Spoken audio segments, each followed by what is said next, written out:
Okay. Be good.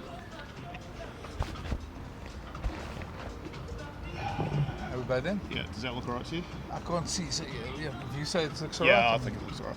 Okay, it's on. Yeah, let's go. Okay, so guys, it's Monday. It's the calm after the storm. I don't know if it's really calm in the Springbok camp because I think there's a lot of soul searching going on there and a lot of serious conversations. But I'm back here with Jamie Wall from DSPN, and as you know, we've been doing a couple of these chats over the course of this tour. Let's start with just first of all, Jamie, congrats to the All Blacks. I think we were a bit stunned on Saturday as Springbok supporters. I think we thought the All Blacks might be able to eke out a win. I don't think we thought the Springboks would fall apart like that late in the game. Just how's it been for you experiencing the win? And you must have enjoyed it. Yeah, I mean, being at work is kind of, it's, for us being away on tour, there's a lot more things to think about than just being happy about an All Black performance. So I'm sure you were happy. It wasn't something that really kind of hit me until maybe sort of the next day, where it was sort of, you're definitely like, wow, I was there kind of moments. Like, I've been to a lot of All Black tests. It wasn't even the first time I've been to Ellis Park, so it wasn't like ticking something off the list. But when you see a performance like that, you see the reaction back in New Zealand, and also the fact that the All Blacks went into a game as underdogs and came out with quite a resounding victory in the end. It's not a feeling that the New Zealanders really get, because there's very few times that All Blacks go into games as underdogs, and they're generally always against the Springboks across history. And so it did feel kind of like going back to the amateur era a little bit, where All Black teams would fly out to South Africa with this, facing the most monumental challenge that they possibly could, and they rose to the challenge, which was it was a good feeling. I'm not going to lie. We've still got a job to do. We are still kind of part of the whole All Black machine, in which, in order for the All Black aura to stay intact, nothing's good enough. There's always something to improve upon, and the coaches say it, the players say it, and so therefore the media says it as well. And so in order for us to uphold sort of our part of the bargain, we have to sit there at the end and say, okay, job done, what's next? Well, I mean, I think it's pretty much the same here, and I think the one thing that the result did do is it just showed that you can't write either side off, no matter what happens before the game. I mean, I remember the 57-0 and the 19-18 2 weeks later in Cape Town. The Springboks were very gutted not to have won that one, and they came very close. Ellis Park, I think we were all reminded afterwards, so we didn't talk about it much beforehand, but the All Blacks have won 4 of the last 6 here, and they won 6 of the 12 in total. Hardly a cathedral, or what was the word, fortress that Dave Rennie referred to. It's certainly a ground that suits the All Blacks, and they showed that again. And the Wallabies. Have to throw that one in. Yeah, I guess it's just because of its historical significance. It's 95. That when we think about South African rugby, it's the one venue we associate with it, being on our side of the world. It's the same. I did a speaking engagement with Bucky's Boda the other night. It's the same with him. It's like when you think of a Springbok, it's probably going to be him. Yeah. So when we think about where the Springboks play, it'll be Ellis Park. But yeah, you're right. It's a ground that the All Blacks, have done reasonably well in lately. And you've got to remember that a lot of that team that played on Saturday, especially in the leadership group, were there in 2022 under, I would say, probably even more, far more higher pressure circumstances than the way they were. I mean, that was a coach essentially playing for his job in that one, with the backing of senior players. A lot of drama going on behind the scenes of that. The top brass of New Zealand rugby had flown over to fire Ian Foster, and then it didn't happen, and so it was just, and the All Blacks came out with a resounding win in that game. So I think a bit of that was probably imparted to the younger guys, probably saying like, the crowd's going to be massive, and there's going to be planes flying over, and there's going to be all this stuff going off. But if you can just strike a blow, which they did, it took them a while to do it, which was, I'm talking about the scrum situation. then you'll see that crowd go down. And I personally, I felt it because it was really loud. You know, you're out in the crowd in the media box and everything, and you can barely hear yourself think because it's just so loud. But then after that moment, when it went from scrum down here to scrum 95 metres downfield, you know, I could hear all the commentators. I could hear Matt Pearce, I could hear Elliot Smith, I could hear, you know, the radio commentators, everything going on behind me. But the crowd had just completely kind of been killed off by that. It does happen. I must admit, it wasn't as bad on Saturday. Probably one of the worst I've seen. There was a test match back in, must be about 2000, 2002, where Goldie and Christian Cullen both scored tries and they beat the Springboks, and they ran them ragged. That was the first time I experienced that. Just such a silence in the South African crowd. I do feel, though, as much as I feel it was a mark of respect that they had the haka, and they silent for that. It was lovely to see. I do think that maybe it took away a bit of the intimidation factor of Ellis Park. It's just personal view. I've watched a lot of games at Ellis Park. I think I've got another bugbear in South African fans who watch my channel will know I'm not a big fan of the DJs at games. That it becomes there's moments in games where you need that tension, you need the fans to be behind the team, and then they come up with wave your phones in the air and let's sing Sweet Caroline, and I just get very irritated. Maybe I'm just becoming old, I don't know. But this has obviously been received very well in New Zealand. Well, the All Blacks are number one in the world now again, although I think for what that's worth. Yeah, for what that's worth. Yeah. Do you see them going 2-0 up? Do you see them dominating the series? Or we're all expecting a Springbok backlash. Do you see it coming this week? Oh, I'm definitely expecting a Springbok backlash. I would be highly surprised if we don't see a far more improved performance this week. Rassie just told us before that he's identified quite a few key errors that were just what he termed as like stupid mistakes. Yeah. And I think that's fair. That had the Springboks made a decision here that went the other way, and had they not dropped the ball there that went the other way, that result could have gone the other way. Yeah. Had that scrum penalty not gone against the All Blacks, against the Springboks, we might be sitting here and having this conversation the other way around. It was that fine a margin. I'm not getting carried away. Yes, it was 5 tries to 1, but I think that the All Blacks are the only team that can actually do that to another team, to have a game that close and then end up blowing them out. Well, they do it quite often. I mean, they do blow out. They did it to Italy in July. You know, Italy were in that game at half time in Wellington, and within it was about 10 minutes it was gone. I think the interesting thing, we've just had the team announcement, and I'm going to ask Jamie what he thinks about the team now as well. But we've just had the team announcement, and Rassie, interesting thing about the team announcement for me was the amount of times Rassie spoke about his irritation, his frustration. I think that's a general theme that's probably going through the Springbok camp at the moment. And looking at that performance, which they were doing pretty well, come 55 minutes when they were on that 5-meter scrum. Rassie being Rassie, you almost saw at the beginning of the press conference, stopped himself, and then later told us, it's only the second time he's ever said we were shit. And the first time he said it was after the Wallaby loss last year. So it gives you an idea of just the frustration levels there. They'll probably correct it, and we know that they're going to come back. It's going to be interesting to see how the All Blacks do. But the team that was picked, to me, has got a lot more dog in it. It's got a lot more experience. Thomas du Toit, Premiership Player of the Year, one of the Players of the Year. You got Cameron Honeycomb, who was the man of the match against Argentina, who is one of my personal favourites, seeing as I'm a Bulls man. Certainly a lot more grit there. And I sort of wonder, first of all, your impressions of the team, Jamie, and second of all, how much you think Jesse Creel, who's the backline defence marshal and the guy who basically runs that Springbok defence the whole time, his move to wing affected them in that game and disrupted. The Boks seemed to feel it did a lot. Yeah, so I've been thinking about this because it's been brought up a lot about how losing Arendse forced a rejig in the backline. You're right, just had to make it sort of messed everything up. But if you think back to Wellington last year, where more injuries happened and they had to reorganise everything, it made them better. And we've been hearing so much about the amount of depth and the amount of adaptability that the Springboks bring to their bench, that one HIA to a winger can effectively decide the game for them. It doesn't really match up with what No, we've been hearing, does it?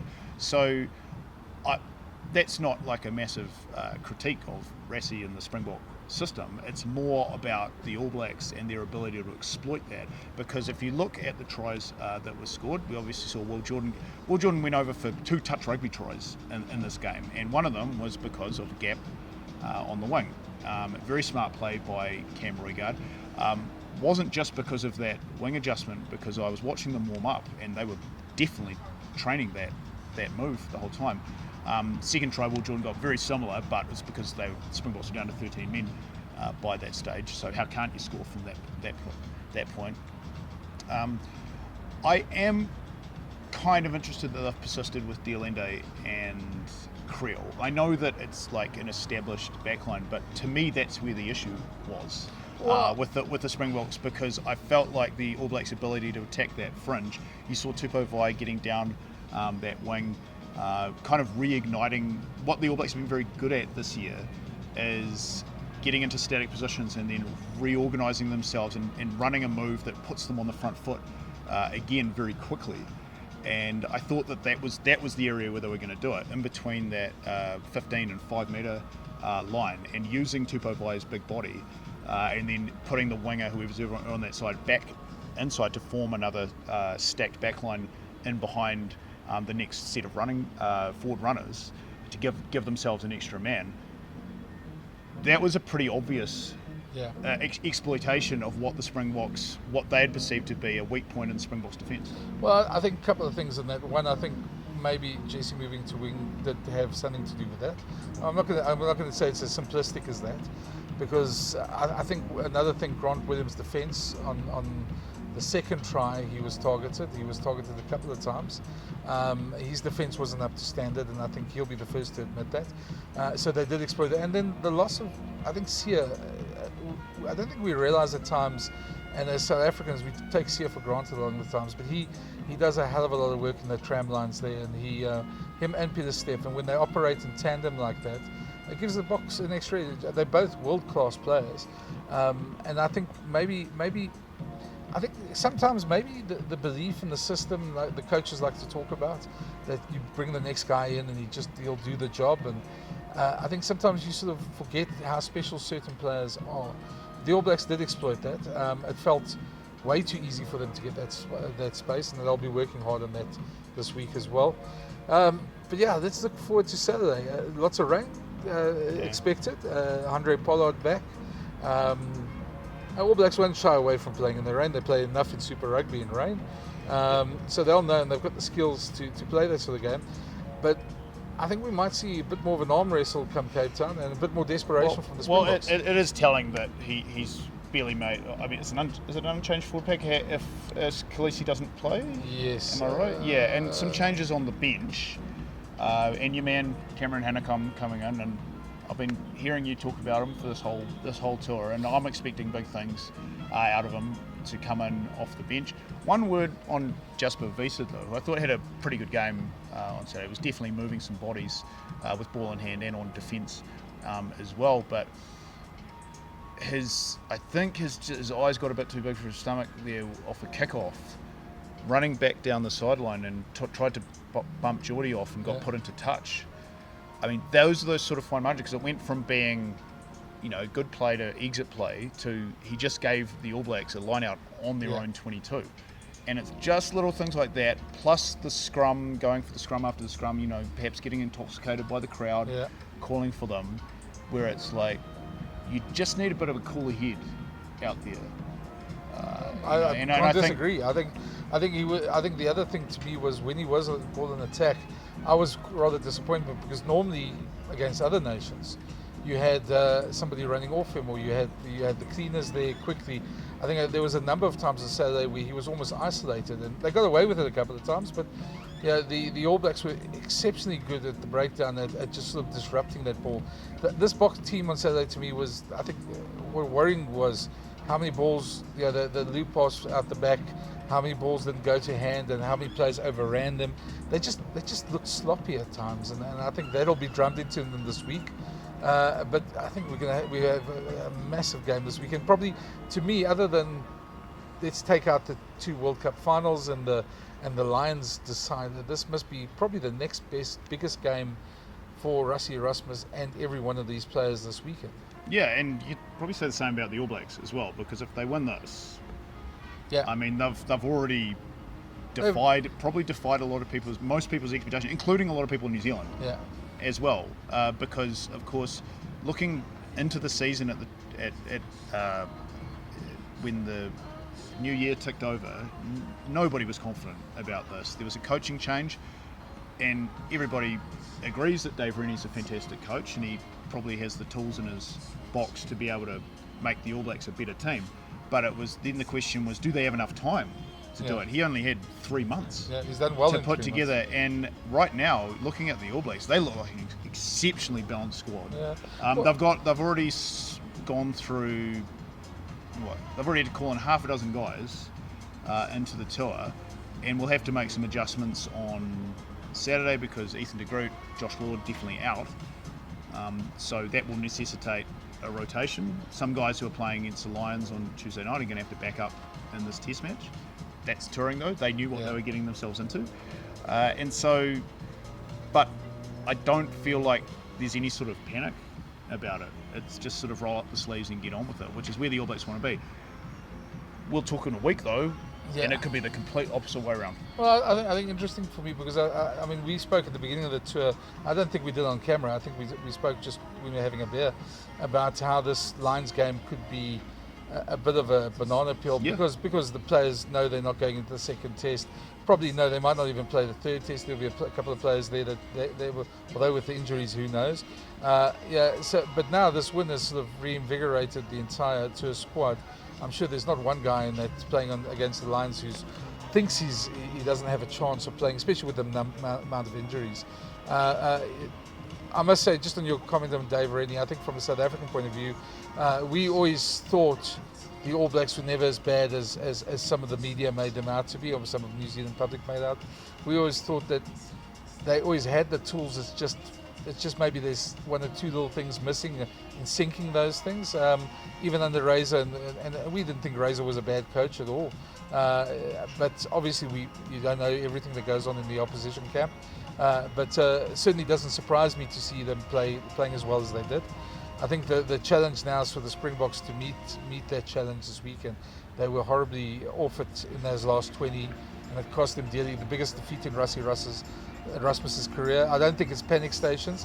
After Saturday, if they lose a second time, I think you might see a bit of panic in some quarters because this team's not used to losing that, and they're not used to Rassie being shown up in any way. And I think that's what makes this game so important, because the Boks need to show that they're still there. They might say the All Blacks have the target on the back, but for South Africans, the Springboks winning is a non-negotiable, as it is for New Zealand. So this weekend is massive. That's why they call it the greatest rivalry, Brenden.